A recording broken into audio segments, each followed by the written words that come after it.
میں نے دیکھا ایک خطیب صاحب حرم کے امام آئے، شیخ سدیس، وہ ترجمہ کر رہے تھے اور اس میں انہوں نے امام حنیفہ کی تعریفیں بھی کی عربی میں، تو وہ جو ترجمہ کر رہا تھا نا وہ تعریفیں وہ پی گیا، ٹھیک ہے نا، یہ ہوتا ہے، وہ بیچاروں کو تو پتہ ہی نہیں چل رہا تھا کہ یہ اردو میں کیا ترجمہ کر رہا ہے، تو ایسا بھی ہوتا ہے۔ تو اللہ نے فرمایا کہ جبریل کی یہ خاصیت ہے کہ جب اللہ کا پیغام پیغمبر تک لے کر آتے ہیں تو اس میں خیانت نہیں کرتے، جیسا جیسا پیغام تھا ویسے ہی نبی کے دل پہ نازل کرتے ہیں، اس لیے ان کو روح الامین بھی کہا گیا ہے۔ تو اس میں جبریل علیہ السلام بھی نازل ہوتے ہیں اور بھی فرشتے نازل ہوتے ہیں ہر قسم کے احکام لے کر۔ وہ احکام میں کیا ہوتا ہے کہ اللہ تعالیٰ کی طرف سے تقدیر کے فیصلے بھی ہوتے ہیں کہ اس سال کون مرے گا کون جیے گا، تو وہ اللہ فرشتوں کو کہتے ہیں جاؤ زمین پہ یہ کام ڈیوائیڈ کر دو اور جو جس کو اٹھانا ہے اٹھا لو، جس کے رزق میں برکت دینی ہے اس کو رزق کے فیصلے کر دو۔ اب اصل جو تقدیر ہے نا وہ تو اللہ نے لوح محفوظ میں بہت پہلے لکھ دی ہے، اس میں کبھی بھی کوئی تبدیلی نہیں ہو سکتی۔ دعا بھی اسی تقدیر کا حصہ ہے۔ جیسے اللہ نے کسی کے بارے میں لکھ دیا نا کہ اس کو روزی ملے گی، اب اس کو روزی مل نہیں رہی ہوتی تو اللہ سے دعائیں مانگتا ہے اور روزی ملنا شروع ہو جاتی ہے۔ تو اصل تقدیر میں لکھا ہوتا ہے کہ اس کو روزی ملے گی نہیں، یہ دعائیں مانگے گا، اس دعا کی وجہ سے اس کی روزی میں برکت ہو جائے گی۔ تو وہ ہر چیز یعنی آپ کا عمل بھی پہلے سے طے شدہ ہے، حتیٰ کہ جنت اور جہنم بھی پہلے سے طے شدہ ہے، یعنی اس میں لکھا ہوا ہوتا ہے کہ یہ انسان، اس کے پاس پیغمبر آئیں گے، اس کو سیدھی راستہ بتائیں گے، یہ اپنے اختیار سے غلط راستہ اختیار کرے گا اور بالآخر جہنم میں جائے گا۔ تو اب اس میں ظلم اس لیے نہیں ہے کہ اللہ کا علم کامل ہے، اللہ کو پتا ہے کہ میں جب آزماؤں گا تو کون آزمائش میں پورا اترے گا اور کون اس آزمائش میں ناکام ہوگا، تو اللہ کا علم کامل ہے نا، اس لیے بعض علماء کہتے ہیں کہ تقدیر اللہ کے علم کا نام بھی ہے، تو اس حساب سے ہر چیز لکھی ہوئی ہے۔ اب سوال یہ پیدا ہوتا ہے، لوگ یہاں یہ اشکال کرتے ہیں پھر عمل کا فائدہ کیا؟ بھائی جب سب پہلے سے لکھا ہوا ہے تو عمل کا فائدہ کیا؟ بھائی عمل کا فائدہ یہ ہے کہ عمل بھی پہلے سے لکھا ہوا ہے اور وہ آپ کو پہلے سے پتا ہوتا نہیں ہے، آپ جب کام کریں گے تو پتا چل جائے گا کہ پہلے سے لکھا ہوا ہے، ٹھیک ہے نا، اگر نہیں کریں گے تو پتا چل جائے گا کہ لکھا ہوا نہیں تھا۔ اب چونکہ پتہ ہی نہیں ہے تو یہی آزمائش ہے۔ اس کی میں ایک مثال دیتا ہوں کہ ایک زید نے مثلاً بکر کو قتل کیا، ٹھیک ہے نا، پیر کے دن زید نے بکر کو قتل کیا 6 بجے فار ایگزامپل، بکر کے وارثوں نے زید کو پکڑ لیا، بولا تو نے بکر کو مارا تھا لہذا اب ہم تجھے بھی قتل کریں گے۔ تو زید کیا کہتا ہے؟ زید جو قاتل ہے وہ کہتا ہے دیکھو پیر کے دن صبح 6 بجے اس کی تقدیر میں قتل ہونا لکھا تھا یا نہیں لکھا تھا؟ ہر چیز پہلے سے لکھی ہوئی ہے نا۔ تو بکر کے وارثوں کا چونکہ ایمان ہے وہ کہیں گے ہاں لکھا ہوا تھا، تو زید کہے گا کہ میرا پھر قصور کیا، بھائی اس کا تو قتل سے ہی مرنا تھا، اس نے، میں نے تو وہی کام کیا جو تقدیر میں پہلے سے لکھا ہوا تھا۔ تو بکر کے وارثین کیا کہیں گے؟ یہی کہیں گے نا کہ یہ لکھا ہوا تو قتل کے بعد پتا چلا ہے نا، قتل سے پہلے تھوڑی پتا تھا کہ لکھا ہوا ہے، تم نے تو اپنے اختیار سے یہی ایسا کام کیا جس کا پورا مکمل تمہیں اختیار تھا۔ یہ تو اللہ کو پہلے سے علم تھا کہ زید مکمل اپنے اختیار کے ساتھ بغیر کسی جبر و اکراہ کے پیر کے دن صبح 6 بجے بکر کو قتل کرے گا، یہ تو اللہ جانتا تھا اور اللہ کے علاوہ کوئی نہیں جانتا تھا۔ تم جب بکر کو قتل کرنے کے لیے جا رہے تھے پیر کے دن صبح 6 بجے تو تمہیں کہاں سے علم ہو گیا کہ تقدیر میں لکھا ہوا ہے؟ تو کسی پیغمبر کو بھی اللہ نے تقدیر کا علم دیا، تو تم تو یہی ظلمی کی نیت سے جا رہے تھے نا۔ تو یہ تو ہے تحقیقی جواب۔ اگر زید کی سمجھ میں یہ جواب نہ آئے، وہ کہے نہیں جی تقدیر میں تو لکھا ہوا تھا تو میں نے کون سا جرم کیا، میں سزا کا مستحق نہیں ہوں، تو بکر کے وارثوں کو چاہیے پھر وہ زید کو کہیں کہ ہم آپ کی گردن اڑا رہے ہیں، لکھا ہوا ہوگا تو مر جاؤ گے، نہیں لکھا ہوا ہوگا تو نہیں مرو گے۔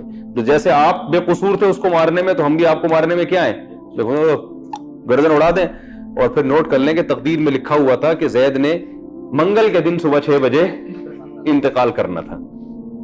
لہذا اب زید کے وارثین اگر آئیں تو جو دلیل زید نے بکر کے قتل پہ پیش کی تھی وہی دلیل آپ زید کے قتل پہ پیش کر سکتے ہیں۔ تو تقدیر ایک حقیقت ہے، یاد رکھیں، یہ اہل سنت والجماعت کا متفقون علیہ عقیدہ ہے، بہت ساری احادیث اور قرآن کی آیتیں اس پر کہ ہر چیز پہلے سے طے شدہ ہے، اس میں پتہ بھی اس تقدیر کے بغیر نہیں ہل سکتا، جو کچھ لکھا حتیٰ کہ جنت جہنم سب چیزیں، لیکن یہ اللہ نے علم چھپا دیا ہے اور یہی انسان کی آزمائش ہے۔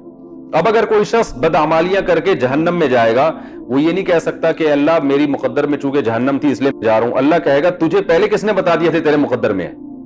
تو وہ جواب میں اور تو نے تو زنا کیا، شراب پی، یہ کیا، اس لیے جہنم میں جا رہا ہے. تو وہ کہہ سکتا ہے اللہ زنا شراب بھی تو تقدیر میں تھے نا. تو اللہ یہی کہے گا جب تک زنا کیا نہیں تھا تو تجھے کس نے بتایا تھا؟ تو بچ جاتا. تو اس سے یہ ثابت ہو جاتا ہے کہ تیری تقدیر میں بچنا لکھا ہوا ہے. سمجھ میں آ رہی ہے بات؟ تو یہی انسان کی کیا ہے؟ آزمائش ہے. تو اللہ ہم سب کو جنت میں لے جائے اور ہماری مقدر میں جنت ہی لکھی ہوئی ہو، اللہ کرے. تو حدیث میں آتا ہے اعملوا فکل میسر لما خلق لہ، عمل کرو جو جس نے جہاں جانا ہے نا ویسے اعمال کرے گا وہ. تو اس لیے اب اور کیسے اعمال ہم کریں گے ہمیں پتہ نہیں ہے. تو اچھے کر کے دیکھ لو، پتہ چل جائے گا، اچھے ہونا شروع ہو جائیں گے. ٹھیک ہے نا. برے کر کے دیکھو تو پتہ چل جائے گا کون سے اعمال ہو رہے ہیں برے. اب جیسے صبح سحری کی ہوگی آپ لوگوں نے، تقدیر میں لکھی ہوئی تھی نا، لیکن یہ سحری کرنے کے بعد پتہ چلا کہ لکھی ہوئی تھی. اگر آپ صبح بیٹھے رہتے، گھر والے پراٹھا لا کے رکھتے، کھا لو سحری کر لو، آپ کہتے تقدیر میں لکھا ہوا ہوگا تو کھاؤں گا، نہیں لکھا ہوا ہوگا تو نہیں کھاؤں گا، تو نہیں کھاتے. جب ٹائم گزر جاتا تو پتہ چل جاتا تقدیر میں لکھا ہوا تھا کہ نہیں. تو جیسے تقدیر دنیا کے کسی جرم میں عذر قابل عذر نہیں ہے، اور کوئی دنیا میں ایسا نہیں دیکھا جو تقدیر کی بیس پر دنیاوی اسباب چھوڑ دیتا ہو، تو ایسے اخروی اسباب بھی چھوڑنے کی اجازت نہیں ہے. جبکہ دنیاوی اسباب میں تو بعض دفعہ نتیجہ سبب اختیار کیے بغیر بھی نکل جاتا ہے، آخرت میں نہیں نکلے گا. عمل ہی پہ جنت ملے گی اور عمل ہی پہ جہنم ملے گی. سمجھ رہے ہیں؟ تو جو جنت میں جائے گا وہ جنتی جیسے اعمال کرے گا، جو جہنم میں جائے گا وہ جہنمی والے اعمال کرے گا. اور اصل مدار آخر وہ کیا ہے، انما الاعمال بالخواتیم، حدیث میں آتا ہے کہ اصل مدار خاتمے پر ہے.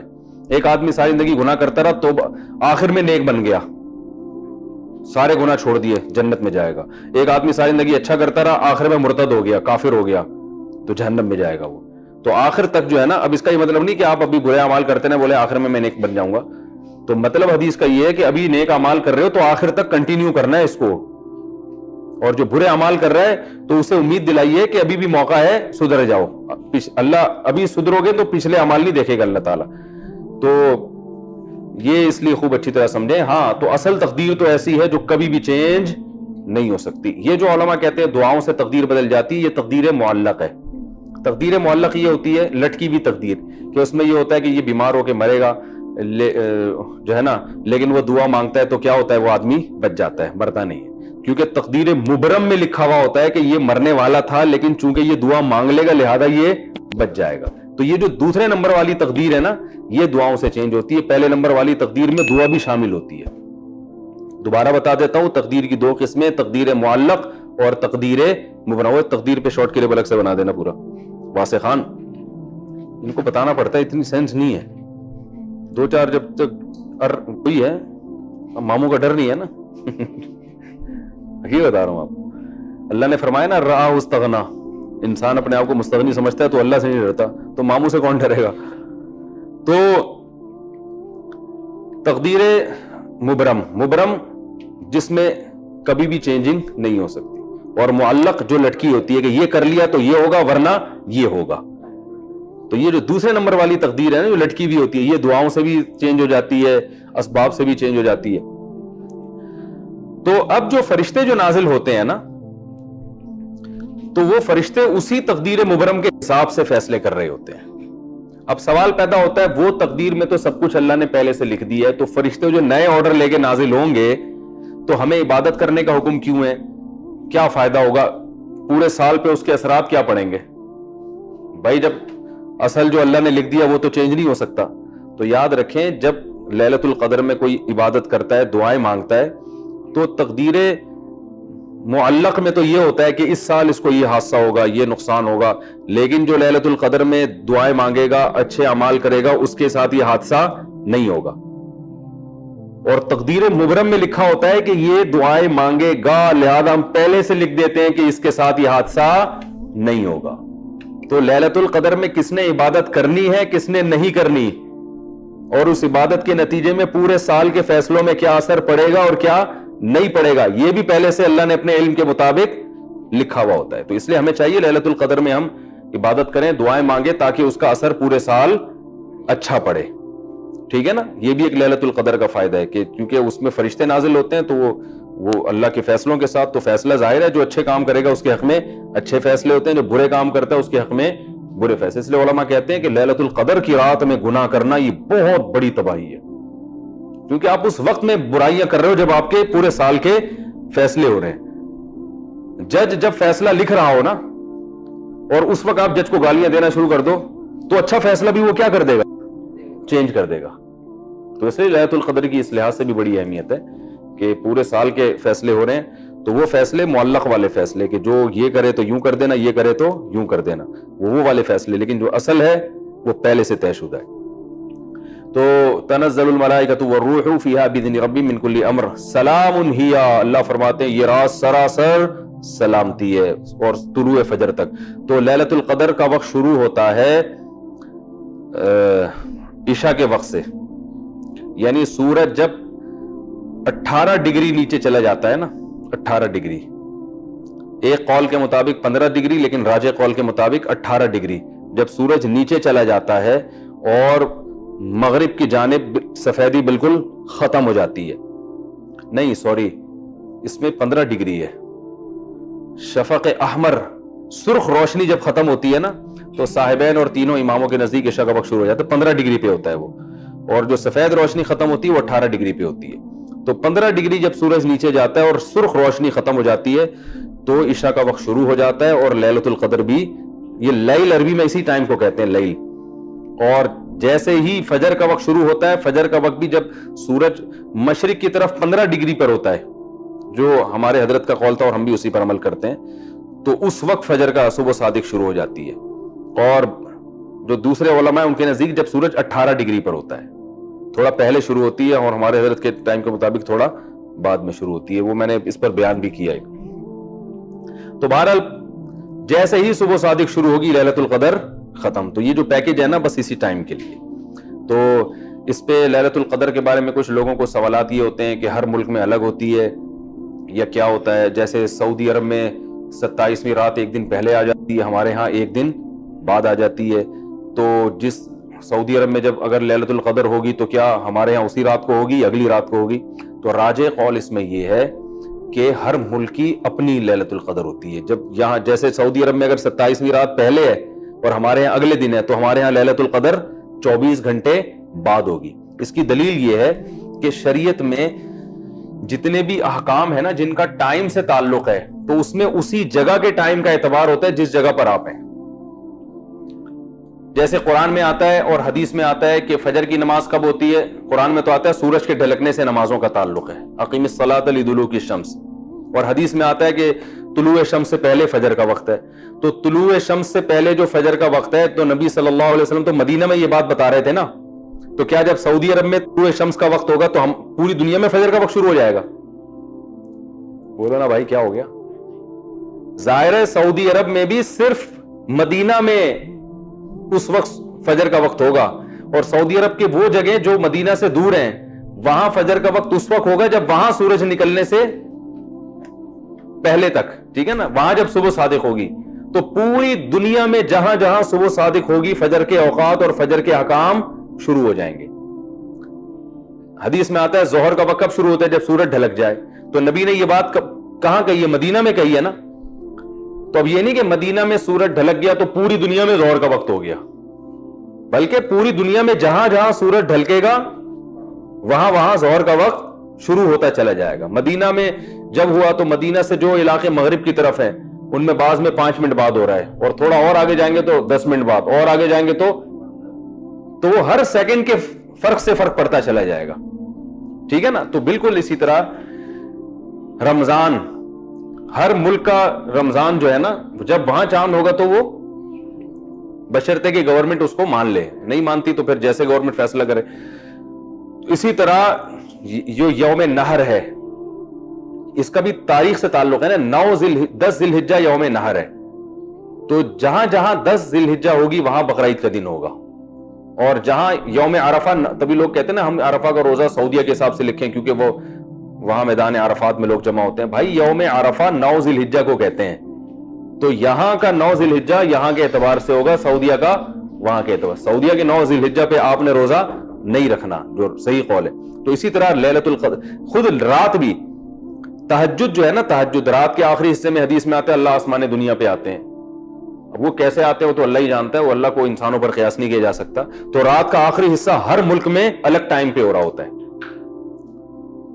ہر شہر میں الگ ٹائم پہ ہوتا ہے، کراچی میں جس ٹائم پر ہے حیدرآباد میں تھوڑا سا فرق ہوگا، تو ہر شہر کی رات الگ حساب سے ہوگی۔ تو اسی طرح ہر شہر کی جو لیلۃ القدر ہے وہ بھی اسی تاریخ کے حساب سے ہوگی۔ تو اگر 27، ہاں یہ ضرور ہے کہ راجح قول یہی ہے کہ اگر اللہ تعالیٰ کے علم میں اس دفعہ 23ویں رات تھی لیلۃ القدر، تو پوری دنیا میں جہاں جہاں 23ویں رات آئے گی اور جس ٹائم پہ آئے گی لیلۃ القدر شروع ہوتی چلی جائے گی۔ کیونکہ جو لوگ کہتے ہیں نا سعودیہ کے حساب سے، تو بھائی سعودیہ کے حساب سے تو یہاں رات ہی نہیں ہوتی بھائی۔ سعودی عرب میں جب 27ویں رات شروع ہوئی تھی، یہاں پر ہم 2 گھنٹے آگے جا چکے تھے، کیا مطلب ہمیں، اور سعودی عرب میں پہلے ختم ہو گئی تھی نا، 2 گھنٹے پہلے، 2 گھنٹے لیٹ شروع ہوتی ہے۔ یعنی ہمارے ہاں جب 27ویں رات شروع ہوئی تھی تو لیلۃ القدر اگر ہم سعودیہ کے حساب سے چلیں گے تو سعودی عرب میں تو 2 گھنٹے بعد ہو رہی ہے، تو اس کا مطلب ہمارے یہاں 2 گھنٹے لیلۃ القدر کے ضائع کر دی اللہ تعالیٰ نے، ہمیں سعودیہ والوں سے کم لیلۃ القدر ملی ہے۔ تو یہ تو عجیب سی بات ہو گئی نا۔ اور جو ہم سے اور زیادہ سعودیہ سے دور ہیں، ہو سکتا ہے 6 گھنٹے کا فرق آ رہا ہو، تو اس کا مطلب یہ ہوا کہ سعودی، ان کی جو لیلۃ القدر ہے وہ سعودی عرب میں جب رات شروع ہوئی تھی تو ان کی بیچاروں کی تو 6 گھنٹے بعد رات شروع ہوئی ہے۔ ہاں تو وہ تو آدھی لیلۃ القدر ان کی سعودیہ والے پی گئے۔ تو یہ قول عقل کے بھی کیا ہے، خلاف ہے۔ تو جو کہتے ہیں نا جو سعودیہ کے حساب سے ہر جگہ لیلۃ القدر، یہ بالکل عقل کے خلاف ہے۔ تو اسلام میں عبادت کا تعلق جو وقت سے ہوتا ہے، تو ہر ملک کا وقت اور ہر ملک کی ڈیٹ، ہر ملک کی اپنی رات ہوگی، ہر ملک کے اپنا وقت ہوگا۔ تو اس لیے جو ہے نا جہاں بھی پوری دنیا میں، اب جیسے اللہ کے علم میں 25ویں رات اگر لیلۃ القدر تھی، تو پوری دنیا میں جہاں 25ویں رات ہوگی وہ رات کیا ہوگی، جہاں جہاں جس ملک میں آتی چلی جائے گی وہ لیلۃ القدر ہوتی چلی جائے گی۔ تو فرشتوں کو ٹریولنگ میں کوئی مسئلہ بھی نہیں ہے کہ بھئی آپ یہ کہیں کہ یار یہاں ہو رہی ہے تو یہاں سے وہاں جا رہے ہیں۔ فرشتے جب 7ویں آسمان سے سیکنڈوں میں یہاں پہنچ سکتے ہیں، تو یہاں سے 12 گھنٹے میں ملیشیا نہیں پہنچ سکتے کیا وہ؟